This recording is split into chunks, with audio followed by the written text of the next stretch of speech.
Hey everyone, welcome to Security Squawk, episode number, are we at the 5 now? Yeah, 5? yeah, 5. Episode number 5. Today is January 8th, 2021. Happy New Year. This is our first one this year, right? Yeah. Oh. Happy New Year. So we closed out 2020, starting out our new podcast, and we look forward to knocking out 52 more episodes here in 2021. How was your holiday, Andre? It was great. I spent time with the family, got to see some fireworks and be outside, so it was awesome. And the weather's still good over here. Fireworks for, I guess, New Year's, right? Yeah. Nice. Yeah, we had fireworks everywhere around us. Seems like that was the thing to do. The only thing to do. Instead of everybody going out and partying, everybody went to the fireworks store and loaded up, and probably started around 7, 8 o'clock. And I was like, oh man, how late's this going to go till? It went until about 1. So it wasn't that bad. All right. So anything interesting you want to share with our listening audience about your business? Anything interesting happen? So I started New Year, new goals, and I got my little sheet right here of all the things. Basically, I write down prior to me coming to the office. Like, so basically at the end of the day, I basically write down what I need to get done for tomorrow. And then when I come in the office, I don't look at my emails. I don't look at my Microsoft Teams, and I basically just knock it out that way. So that's been working well. Okay. Yeah. So you're focused on, how do you do your goal setting? Do you kind of pick 2 or 3 objectives, or? Well, as far as the goals, so in this list that I have here, I have like 2 big goals, which is like I need to get this done by the end of the month. And then just three smaller ones. I got to send out a quote. I got to go visit a client. I got to make a phone call, or whatever the case is. But it's just so that by the time I sit in the morning before I open up the emails and get lost in the emails, those items get done. So that way I don't have someone calling me. Yeah. Okay, I got you. So I do goal setting a little different. I pick 2 or 3 quarterly objectives. Usually pick 2 or 3 for the company, and then I pick 2 or 3 for myself and like my personal goals.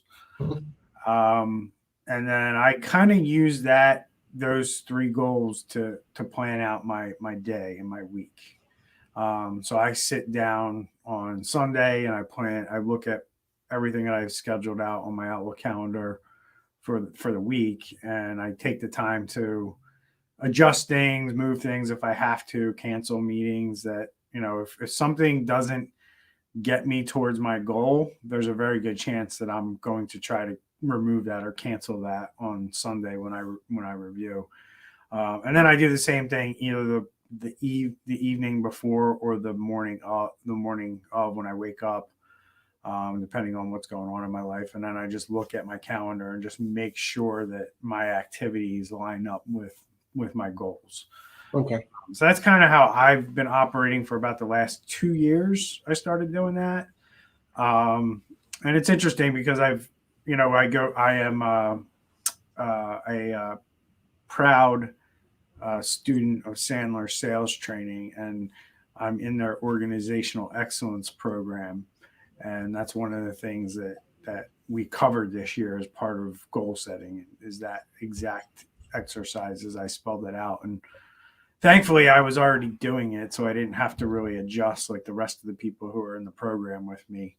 I kind of was already doing it that way. So I find it works really well for me, especially as I'm moving more into, that visionary type role in the company, versus getting involved in the day-to-day stuff that goes on here. So I don't know if that helps anybody, but that's how I do goal setting. And obviously I used to do it like you, especially when I had a lot of clients to visit and stuff like that. I absolutely used to kind of get the things out of the way first, make sure I get my 2 or 3 objectives done early on, and then go on with the rest of my day. Either one works. You just got to find out what works for you, and where you're at in your business. Awesome. So yeah, so I don't have anything tremendously exciting to report. I don't think so anyway. We're doing a lot of good stuff here. We're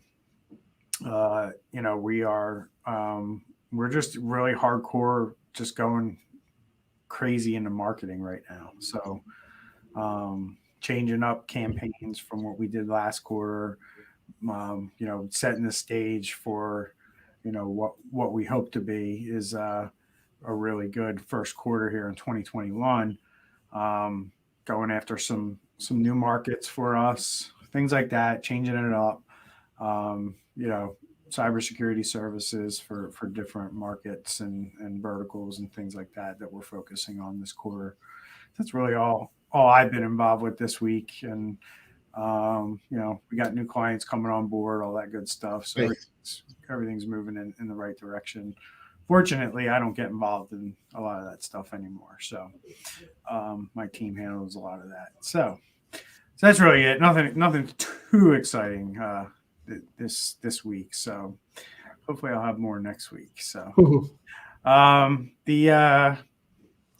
so let's jump into our first our topic of discussion, which is I think an article you shared with me that has to do with the task force, the ransomware task force, however you want to term it.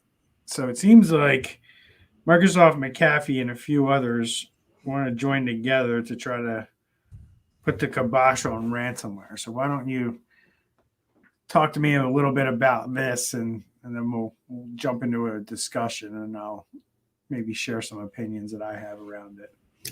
Yeah, so as we know, the technology industry right now, the hackers are kicking our butt with this ransomware.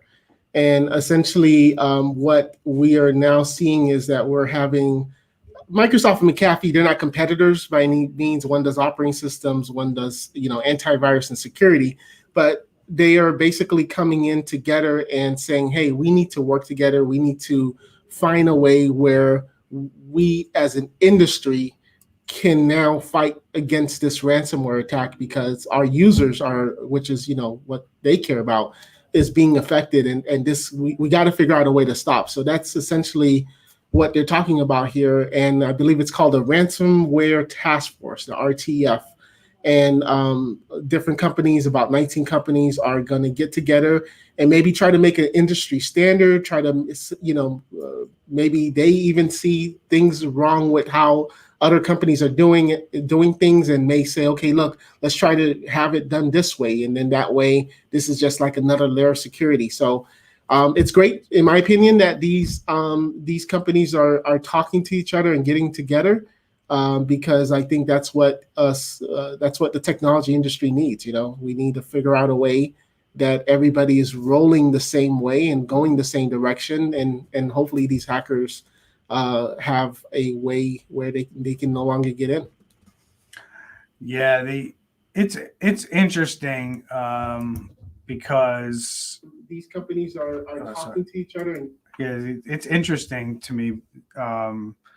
Because there's definitely my view that this is a team sport, that cybersecurity is a team sport. So the more we can work together to try to defeat this is it's the way we're going to figure it out, I think. But I don't know. I'm a little bit of a skeptic. I don't know if we really can figure this out. This seems very pie in the sky to me. So what are your thoughts? I think it's definitely a step in the right direction, especially since we're not really getting too much from our government right now as far as regulation. But it's like anything, you have, for example, you have the Border Patrol, and they started to put, fences and walls and things like that. And what did the bad guys do? They found another way to get in. Now they're doing tunnels. Now they're doing drones. but I think, and personally, I think it's a step in the right direction. But unfortunately, hackers are going to find a way to get in one way or another. Right. That's kind of where I'm at. I mean, even if you do get rid of ransomware, there's going to be something else. I mean, I've been working with computers since I was probably 13 years old. The better part of 30 years now. There's always been something to follow on something. Right. You know what I mean? It's not like we didn't have malware and viruses and Trojans and rootkits before ransomware. We had that stuff. It just wasn't. It was almost like, I guess the difference between everything prior to ransomware was it was more of a nuisance. Mm-hmm. And now it's more of a money-making thing for these hackers, right? People weren't installing rootkits on systems in 2002 to get paid. They were just doing it to do it. And now it's become a very lucrative business. And it's going to continue to do so. But I just have a really deep understanding of how computers work and how software works and how operating systems work. And I just don't see how you're going to accomplish something like this. Yeah. You know what I mean? Because you still need all of this stuff to work together. Hardware needs to work with software. There's always going to be a way to disrupt something. You think of this stuff outside of computers and just think about devices. Just think about things that don't have like Windows or Linux or Mac on them. Those things can be hacked. They can have, rootkits and be reprogrammed to do things that are malicious or cause it not to operate. And then what's to stop? Okay, so it's not ransomware, but now you can't, as we talked about in our last podcast, now you can't open your front door. Mm-hmm. Right? So, I liken this to, we talked about this in the green room. I liken this to the CFO at Cloudflare who came out and said, cybersecurity is not going to exist as we know it in 10 years. That they're going to put some filter on everybody's internet that's going to make it super safe and that people aren't going to have to worry about getting hacked. And, as soon as she said that, I was like, this is either she's trying to sell this company like they're doing something great with R&D and behind the scenes, or she just has no clue.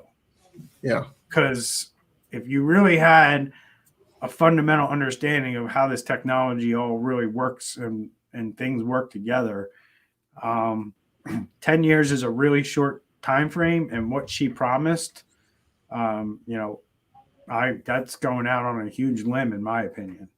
And I kind of see this as the same way. Like they're going to work together to try to stop it, but at the end of the day, Microsoft's the biggest player in this game. It's their operating system that's able to be exploited and ransomware occurs on. So, the only thing McAfee can do, in my opinion, is tell Microsoft, like, build an operating system where they can't run this stuff, right? Do this stuff. I mean, we know how to lock down Windows systems to make sure that hackers can't use them as a tool to further their attacks. That's what we know how to do here at our company. And there's a lot of things that we do to Windows systems to make sure hackers can't do what they normally do when they jump on systems. For example, one of the things you can do is most of your users don't need what's called PowerShell. Mm-hmm. Guess what? Windows PowerShell runs on every computer, comes pre-installed. It's just there. You can use it. If you have admin rights, you can use it. And like most home users will have admin rights on their system. And if a hacker has access to something like PowerShell, they can do a lot of damage as opposed to if it wasn't there. And it's a simple, 2 or 3 lines of code that you need to change that prevents PowerShell from even running on Windows systems. Yeah. And now you've just taken away a tool that a hacker can't use to do something, and your end user wouldn't use it anyway. It's a tool for IT people to use to maintain systems and do things, a little more efficient than we had to do them in the past. So that's the purpose of PowerShell and things like that. So, those are the things I look at, and honestly, there's a lot that Microsoft can do with their existing platform to at least let people know, hey, if you leave this here, you leave this on, you just for my thing is like something like PowerShell, that should be something that should have to be like somebody should know that that's on their system. And like, you don't have to have it on there. It's not really necessary for most of the users that are out there, especially home users. Unless you're like an IT person or you're a technical person, you don't really need it. So why not, when Windows loads up, you give the person the option to disable it, or you disable by default, and then a technical person is going to know how to go in and turn that on. As long as they have the right privileges. But no, Microsoft ships Windows with PowerShell installed, enabled, ready to fire up. All you got to do is type in PowerShell, and boom, it opens up, and you can start using it to manipulate and change your system. So, I think it all falls on Microsoft to do more and do better. But,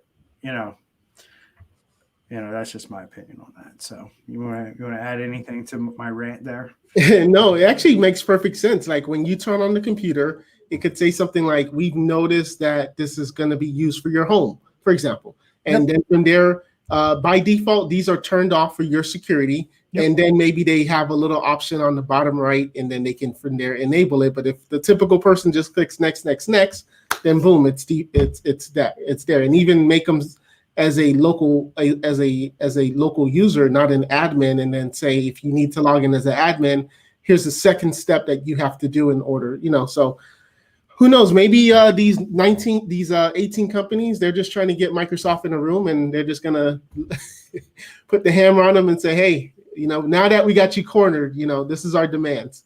Right. Yeah. I don't know, but I doubt that that's how it's going to go down. Yeah. If anything, it's probably just a PR thing to make it seem like they're actually doing something. Yeah. And then, so moving on. So we got this article here from, I guess it's Vice. Yeah. And it's their motherboard, which is their tech section. And it brings up an interesting point, and we're not going to get political here. Obviously, it's no secret that we had some American citizens took it upon themselves to trespass into the Capitol building right before the Congress was about to vote on the certification of the recent presidential election. And in that process, obviously, we know that the group of people, whether you want to dub them rioters or whatever, obviously we saw on CNN they were breaking windows and damaging things and stealing things and walking out of the building with things. And I think I saw a guy steal some mail from Nancy Pelosi's office. And now we have reports coming out that, I don't know if you probably know more about this than I do, but I don't know if it's whether or not they sat down at the computers and were actually using them, or people just noticed that the computers were unlocked after the people were in the office and left. So let's talk about this a little bit. What do you know about what happened here, and why is this important? Why should people be aware that this went on, number one, from I guess a I guess a homeland security type of perspective, but then also like, why should like a business owner care that, you know, this what happened here? Why should they care? Why should they put things in place to make sure that, you know, computers aren't left open when there's like an emergency and people have to evacuate a building and things like that? So, Yeah. what do you know about this this article here and what happened on Wednesday? Yeah, so there's some more information, not necessarily this article, but another one that I saw. And you had two scenarios. You did have some scenarios where basically there was like laptops. You know, you have staffers, you have the congressmen and women, and when they went to the chambers, they left their laptop on their desk because who would have thought otherwise, right? But then you did have some other scenarios where because these people went into the Capitol, and you know the staffers are like, you know, oh crap, I need to evacuate, so of course they just leave their laptop as is, and maybe they didn't have a policy where within X amount of minutes it locks, or a screensaver with a lock comes on. So you did have some, apparently there was in some instances where the laptops were just left open because the person just was told to evacuate, and that's what happened. Mm-hmm. So a few things with that, you know, that tells you that, again, it's just, I guess the government just doesn't surprise us anymore. But you would think that if there was some type of emergency, if there was some type of breach, I personally think that there should have been someone that presses a red button that basically locks all the computers, you know, or something like that. Also, there should be policies that after, you know, 10 minutes, 15 minutes, 30 minutes, whatever, you know, the industry is and whatever the company is or entity is, that the computer should just have a lock screen, right? When you're not using it and it becomes idle, a screensaver should come on, and then the only way you can get back into it is by typing in the password. And then also another picture that I saw was that they just have they have desktops, and the desktops is like, it was just sitting on, I mean, it was neatly placed and everything, but it was sitting on the floor. It didn't seem like there was any lock. So who knows what these people just decided to walk out of? It's chaos, you know? So who knows? Yeah. So why should the average business owner, like, what's important for somebody in a business to understand here, and why and what happened here? Because yeah, you leave your computer, you get up from your computer, you leave it unlocked. You know, I've had a lot of conversations with people over the years where, you know, they get up to go to the bathroom, or they get up to get a cup of coffee. They don't want to have to come back and type in their password. Why, you know, explain to our audience why that's important to have a screen lock on, and make sure that number isn't like a half hour and it's only just a few minutes. I mean, just for this example here, it's because you never know who's coming behind you. Either if you're in an office building where there's many cubicles, or if, you know, it's 5 o'clock, everybody leaves at the end of the day, housekeeping comes in. You don't really know who they are. They're just taking out the trash. They see the computer. They have a flash drive. You have your files, your shared calendars. God forbid you're using Google Chrome Manager, and they can just click there to see the passwords, or type, just type any word they're looking for on your search bar. So it's just it's like you spent all of this money making sure that you have firewalls, making sure you have the best antivirus, making sure you have the best systems, but then you left the front door unlocked. Yeah, and it's one of those things too where you look at this and it's, you know, it's like, this could never happen to us. We're never going to be sitting in our 15-person accounting firm and have somebody come in the front door with, you know, making threats, or maybe they have a weapon, and you know, the whole entire office has to run out quickly. You know, I mean, you know, just think about it.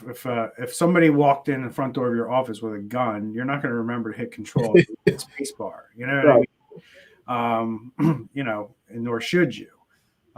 So, having a mechanism in place, like you said, to make sure that those computers get locked. And you're absolutely 100% right that this particular facility should have some kind of a system where if it doesn't lock the computer, it at least shuts everything down. Right. Like they just shut it down. Right. Because you don't know if I can bust in your front door and get to your computer in less than 5 minutes, I don't need to worry about your screen going on an automatic lock. And then I just keep moving your mouse and have access to the computer. So, in certain facilities, you're going to want to have some kind of a kill switch, which is absolutely, our tools can do that. Yeah, exactly. Yeah.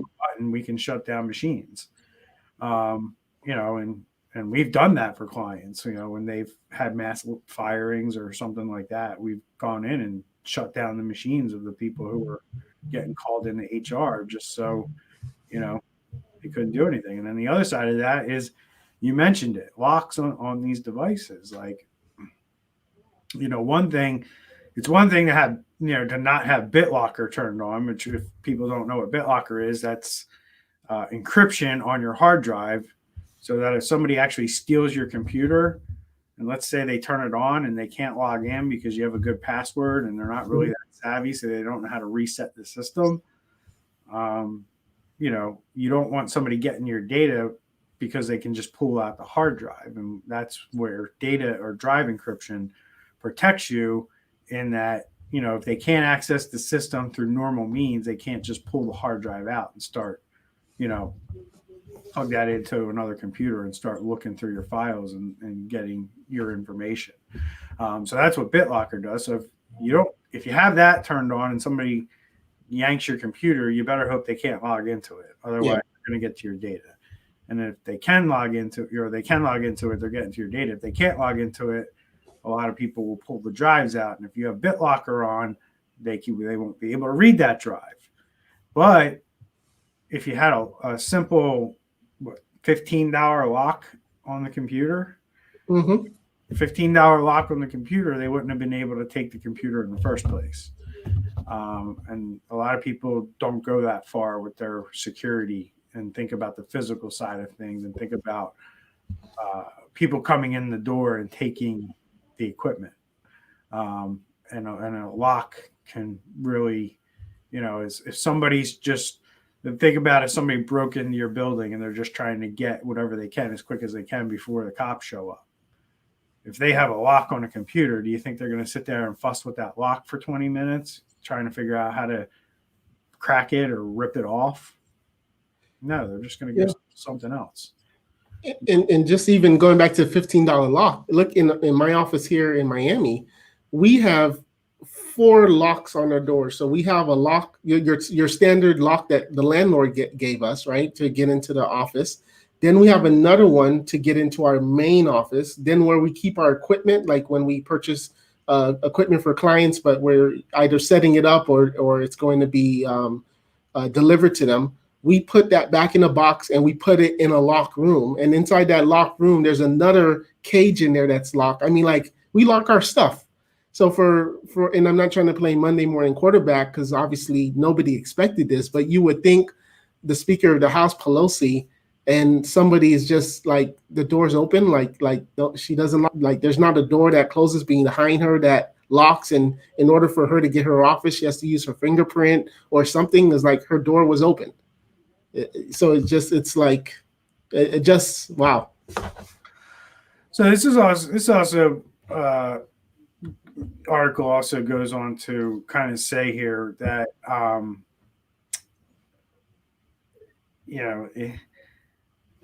don't know. I don't want to spew out too many opinions here, but this particular statement here, finally, I do think there's also the potential to implant malware on the internal network via one of these systems, since there was physical access he had it. I mean, that begs a question.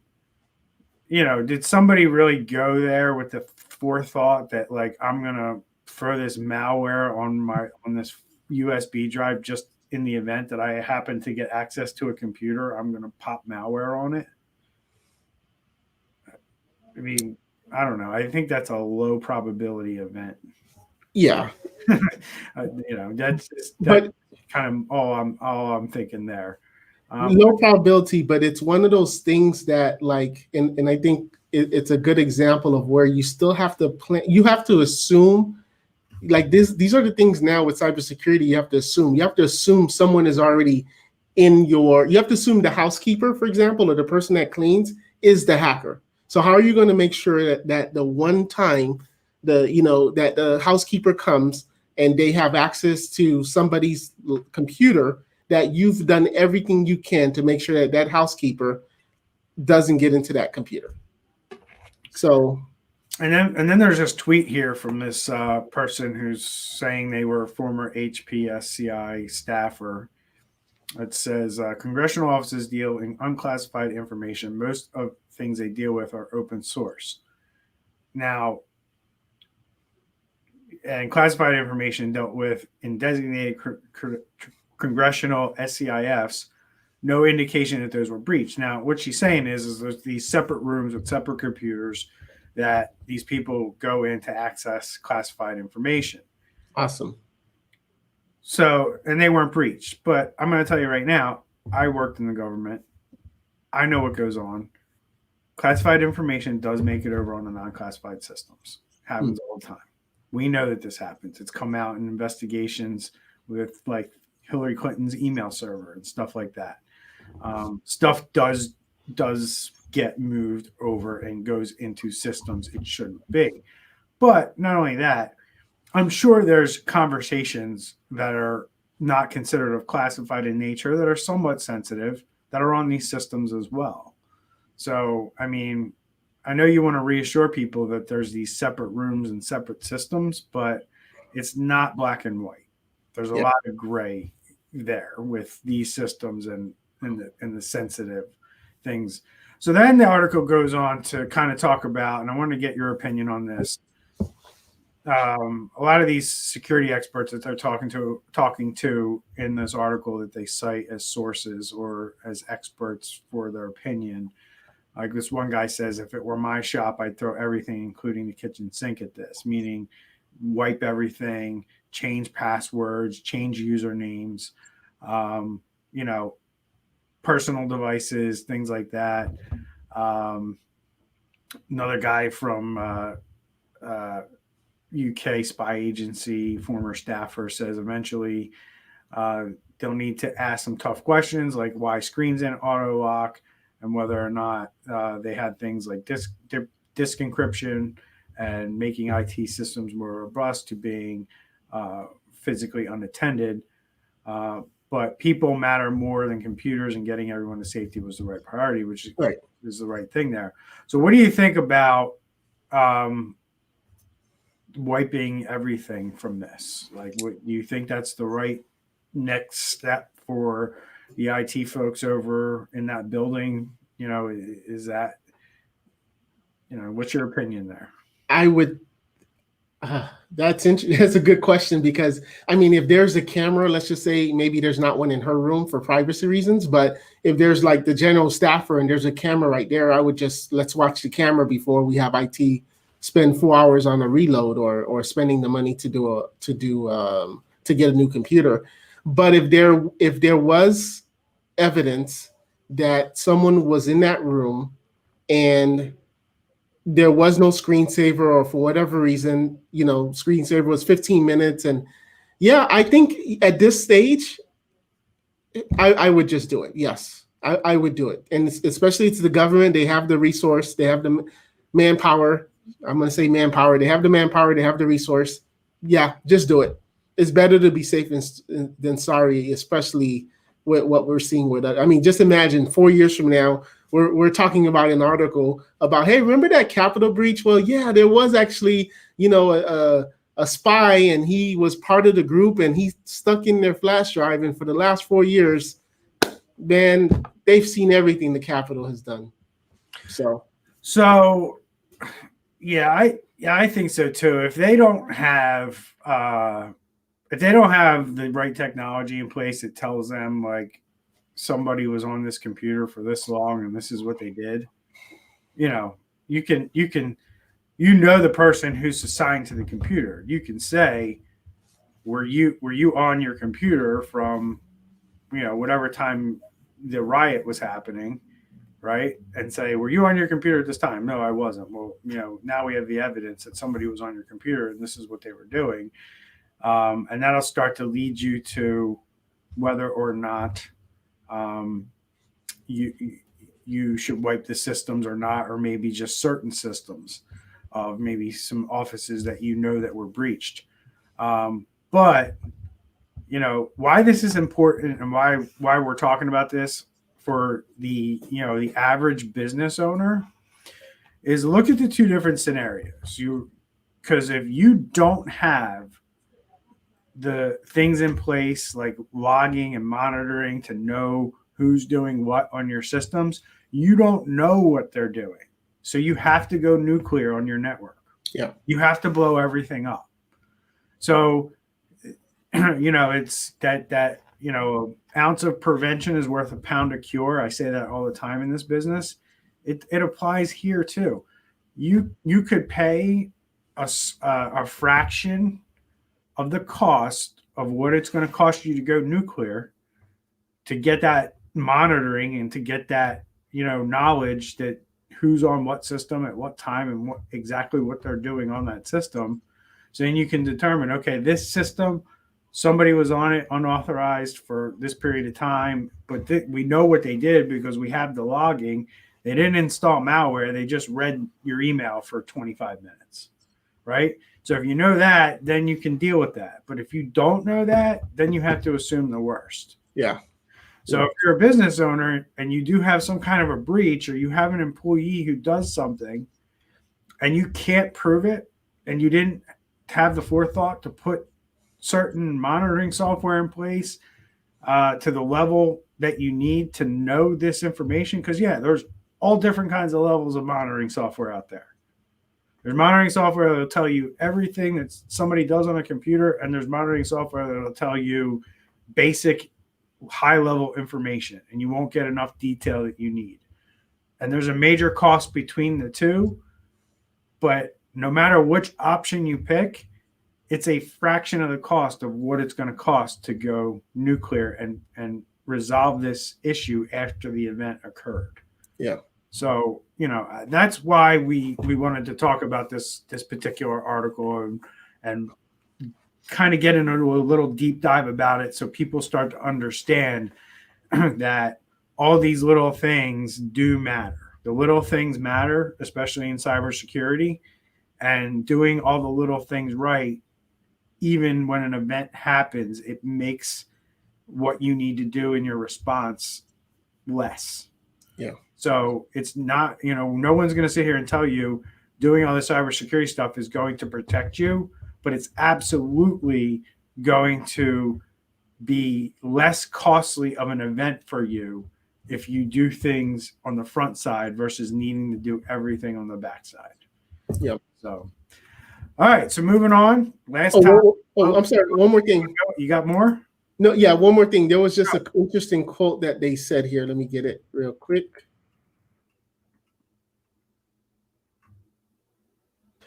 Oh, right there, where it says, oh, you just had it, where it says, but, yeah, right, just leave it right there. It says, but people matter more than computers. And I remember reversing that saying that says, and tell me if I'm wrong, Brian, that it's the saying that says, I'm drawing a blank. Convenience matters more than security. Today. Yeah. Because I don't agree with the statement, but no, I don't agree with it either. Yeah, but I've had clients where they've said, "Hey, this 15-minute lockout is annoying the CEO. It needs to be 30, or it needs to be an hour, or whatever the case is." And even I remember one time we had a client, when someone emails you outside of your organization and you put the header, and for us we put like external. External. Yeah, be very careful. Blah blah blah blah blah. And the client wanted us to just put the word external, and that was it, because on their cell phones, they weren't able to preview the message because they kept on getting that. Right. So, and it was so funny because the main guy who complained about it end up getting a phishing email and then, and then falling for it. He fell for the phishing because he didn't see the whole thing. So it's like, it's so crazy. Yeah, we've definitely dealt with our fair share of those types of things. Everything from screen locks to I don't want to have to use a password manager because I'm fine with remembering my passwords. And to I don't want to use complex passwords. Like I want to be able to use my dog's name and the year I was born. We've gotten it all. When you introduce things that people, in their defense, for 15 years they've been able to do whatever they want on computers, and now we're coming in and we're saying you can't do that no more. Right. So, you got to educate your audience, you got to educate your clients, you got to make them understand, because that's really it's not that they don't want to do it, it's they don't understand the reasoning behind it. And if you give them the reasoning and show them some examples of why using it poorly or doing cybersecurity poorly is a bad idea, most people are going to take a second look and go, oh, you know what, I better, listen to my doctor here and do what he's prescribing. Mm-hmm.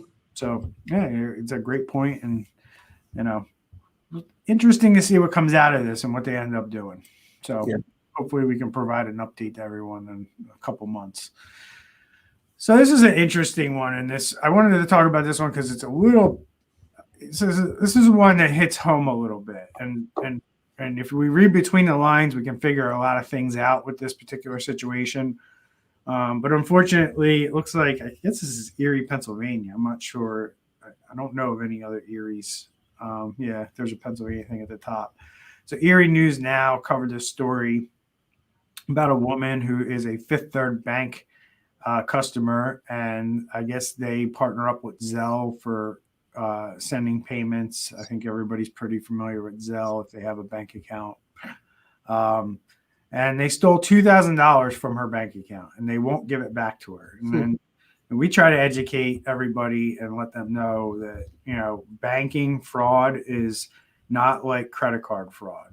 If somebody gets in your bank account, or if you ACH or wire somebody money, the bank does not have to give that back to you. Yeah. Now the bank does have the burden of proof to prove that they were in. The only reason a bank has to give you back money is if the bank was the one who messed up. So if they sent it to the wrong account, or if they allowed somebody to get money from your account without your authorization, then the bank has to give you your money back. But if you type in somebody's bank account into the form and you send the money, or if somebody logs into your bank account because they stole your username or password and they do it as if they were you, it's the same thing. You're initiating the action and you're the one who puts in the information and sends off the money. So she's not getting her money back from the bank, and she's all upset about it, to the point where she freaked out on Facebook. They blocked her on social media. I think it was Zelle blocked her. And she's obviously crying and complaining that Zelle is not working with her. And she, obviously it's a frustrating situation, but the article doesn't really say specifically how they got into her account, but share with our audience how you and I think they got into her account. Oh, she uses the same password for everything. Exactly. Yeah. So this is the reason why you don't use the same password for everything. Or the other thing could be, maybe she doesn't use the same password for everything. Maybe she uses a close variation. Right. But she probably never changed a password that is now available on the dark web. Yeah. So there's probably a password that she uses associated with her email address on the dark web, available for free for anybody to get access to. And it's see what happens out there, folks, is hackers create these things called bots. Bots are things that run automatically. And all they do is they say, you can program a bot. You can program a bot to trade stocks for you. Okay. You don't have to be a hacker. Anybody can use bots, and bots can be used for anything. They can be used for, the chat boxes on websites and autoresponders. I'm sure if you've dealt with a major corporation and wanted to go to their support and you saw they had a chat option, you probably clicked on it and realized you're talking to a machine and not a person. Mm-hmm. That's a bot. And you can create bots to pretty much do anything you want if you're really good at, programming and bot creation. But you can also create bots to log into Fifth Third Bank every 45 minutes with a different username and password until you crack into somebody's account. So somebody creates a bot, they tell it, you don't have to pick Fifth Third. You could probably pick 20 different banks if you want. If you're targeting one person and you say, okay, I have a valid set of credentials, username and password, Mr. Bot, I want you to go to all, the top 30 major banks in the United States. I want you to log in on their homepage. And obviously you have to program all this stuff in. I'm just giving you the cliff notes of how this goes down. But you program into the system all the websites that you wanted to try to log into, and then you give it, a variation dictionary to kind of run that password through different variations, and you send that bot on its way. Mm-hmm. And you set a little alert. When you successfully log into the account, send me an email. And then all you got to do is let that thing run, and you could have that thing running on thousands of people. And that's what happened here. This woman, they probably ran some kind of a system to log into Fifth Third Bank. They log in and they get into her account. They can go into Zelle, send a payment to an email address that they control. In this case, it was an Indiana University school email address. The school has been contacted. They don't know if the actual student was the one who was involved or if his account was compromised, which is very common for university email accounts to become compromised. Because I know that when I graduated college, one of the things that they said is you get to keep this email address forever. Right. Yeah. And I'm pretty sure it's still an email address today. I don't know. I haven't logged into it. But that's a really bad policy for universities to keep active email accounts that nobody logs into forever and ever and ever. Because it just opens things up like this. Because now, Joe Schmo, who graduated from University of Indiana in 2006, and he had he had an email address and username compromised on the dark web. It's just a smorgasbord of compromised credentials that created this whole thing for somebody. Mm-hmm. Right? So they were able to use compromised credentials to log into the receiver of the money's account. And then they were also able to, do the same thing to this woman. And that's how all this stuff goes down. And that's why password managers, monitoring the dark web, all this stuff, it matters. You can't just use a password manager. You can't just monitor the dark web. You can't just turn two-factor on and assume you're okay. You need to do everything. Everything needs to be on. Everything needs to be utilized. And that's how you protect yourself from this stuff. If you only have one trap set, a hacker's more than likely going to get through one trap. But if you have 3, 4, 5, 6, 7 things set up where you're making their life difficult, number one, they're probably just going to move on unless you're a whale, somebody they really want to get after. They're going to move on to somebody else and use somebody else's credentials that they don't have to do all this stuff for. And the other part of this is that you're just making it super, super easy for these guys to hack you if you don't do this stuff. And, that's the important thing I think I want people to know out of this particular one is you guys have to understand how important it is to not use the same password, start using a password manager, and go on your credit card company. There's tons of services out there. that will allow you to see if your information is on the dark web. Yeah. If it is, identify it and recognize those passwords and make sure that you go and try to change those passwords on as many accounts as you can. And that's the nice thing about a password manager. You can easily look up where that password is being used on what website.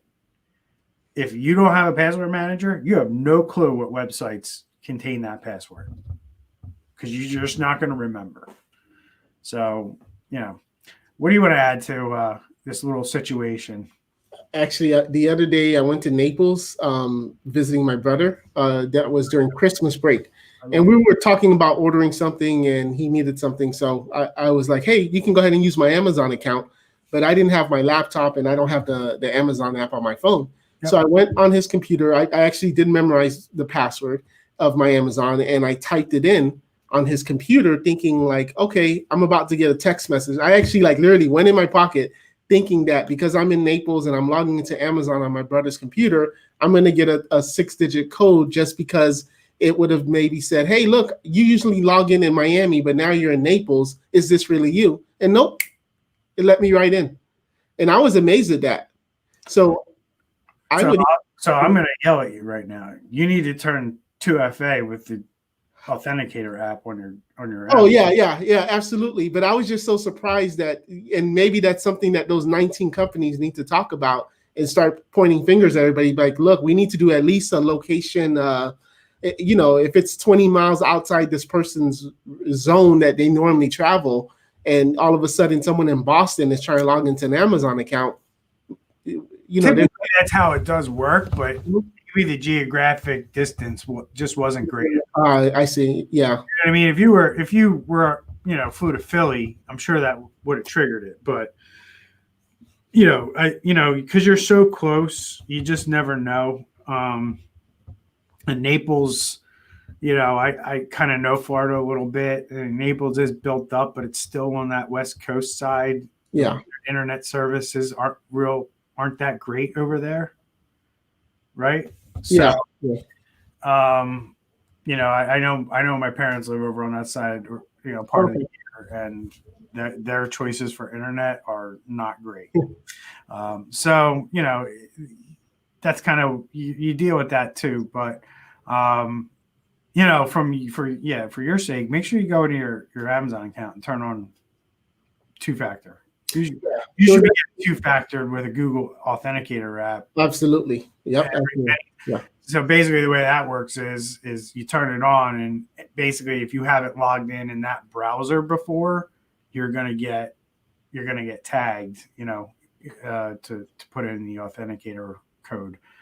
So yeah, 2-factor, in this case is big, and then So what you said there, and I'm going to wrap it up with this. It was interesting because you did say something along the lines of what we talked about a couple weeks ago, which was, and you mentioned it when you talked about Amazon, and then you said maybe when these companies get together, they'll start to look at it. But then we already saw with Ring, it's a similar situation that Ring didn't notify their users that they didn't have 2-factor turned on, and their devices got logged into by scammers, hackers, whatever you want to call them. So who owns that, really? Mm-hmm. It's not that Amazon doesn't have it there for you to turn on or you to use. It's you just didn't turn it on, or you didn't utilize that second level of security. And your assumption is that Amazon's going to catch this and they're going to prompt me. And you learn real quick that didn't happen. Mm-hmm. Right. And that does beg the question. If somebody or somebody in another part of the country, I don't think somebody overseas would log into Amazon, because I don't think Amazon would send it overseas. But somebody in the country logged into your account and never got prompted. You have credit cards tied to your account? Of course. So, because obviously, I do know there's a security feature within Amazon. If you add a new address, you have to put in the whole credit card number again. But if, they could have ordered something and sent it to your house and then stalked out your house and waited for it to show up or something. You never know. There's all kinds of crazy stuff going out there. But this is all, how everybody protects themselves and how people can be aware of what's going on out there. There's all these different things happening, people getting scammed. Businesses are scammed all the time in a similar fashion where, I've heard of like secretaries or bookkeepers at companies or, even quote unquote CFOs that get emails about a transaction that maybe they're involved in, maybe they're not. The ones I know about, actually the hackers had gained access to the email account and they kind of already knew about the transaction because they were sitting there reading the emails. And then, what they do is they'll send an invoice or they'll send something maybe related to a real estate transaction to somebody who's responsible for moving the money as part of their transaction. And they say, hey, here's your bill for this. And then the numbers, the credit card, the bank account numbers there, the routing numbers there to where to send it. And the person doesn't think twice or they didn't look it over and then they send the money. And once you do that, if you try to call your bank and say, hey, we made a mistake, we want our money back, they're going to say, sorry, you're not getting your money back. Mm-hmm. And I've heard numbers from 5,000, 10,000, 20,000, all the way up to like 120,000. Like that I know of somebody who sent $120,000 that they sent to an account from a fraudulent person. It was part of a real estate transaction. The title company actually, is that right? Title company? I think it's the title company that does that. But the title company or the mortgage company wired money to somebody because there was a hacker sitting on I think one of the real estate agents' email accounts. Mm-hmm. So it happens. So anything you want to share with the audience before we bust out for the weekend? No. Looking forward to next week and what pans out with the articles that we talked about today, as far as the Capitol and Solarwinds and things like that. Yeah, we've been going a little long today. I'm not going to go into Solarwinds, but holy God. Quick update on Solarwinds. For me, I don't know what you know, but I know that I saw an article in the Daily Mail that they talked to, I think it was an ex-employee who was kind of in charge of the cybersecurity over there, and he warned them that offshoring the development of Orion to Eastern European, especially. I think the way it was written was more or less like he warned them against sending critical pieces of Orion to Eastern Europe. And now we're starting to hear a little bit more. I think that, and I kind of heard about this before the New York Times dropped it, but the New York Times dropped an article about this company called JetSpeed. I think it's like a Czechoslovakia and it's somewhere over there in Eastern Europe. JetSpeed was one of the companies that Orion used, and apparently they've been compromised. Wow. So, it's on the surface, to me, it first seemed like that maybe somebody within SolarWinds, got compromised and was maybe paid to kind of help get this in there. But as we're seeing, number one, I'm just going to be blunt about this. Stupid SolarWinds outsourced their source code to software that they knew that they were going to sell to government entities to Eastern Europe, which is absolutely freaking insane to me. Right. Just think about that. If your business model is we're going to go sell this to government and enterprise, but we're going to outsource it to Eastern Europe, and you don't have and you're just hiring a company, it's not even your own damn people that you can vet and make sure and keep that building secure. And now this company has been compromised. So I felt like this was going to turn into at some point in time, we were going to learn of a physical breach. Mm-hmm.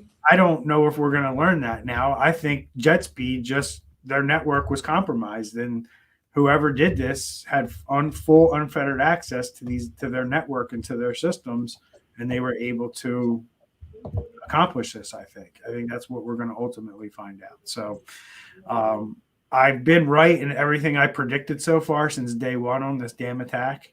Everything I've said has come to fruition. So, and I think we're gonna find out the same thing. So, what do you know?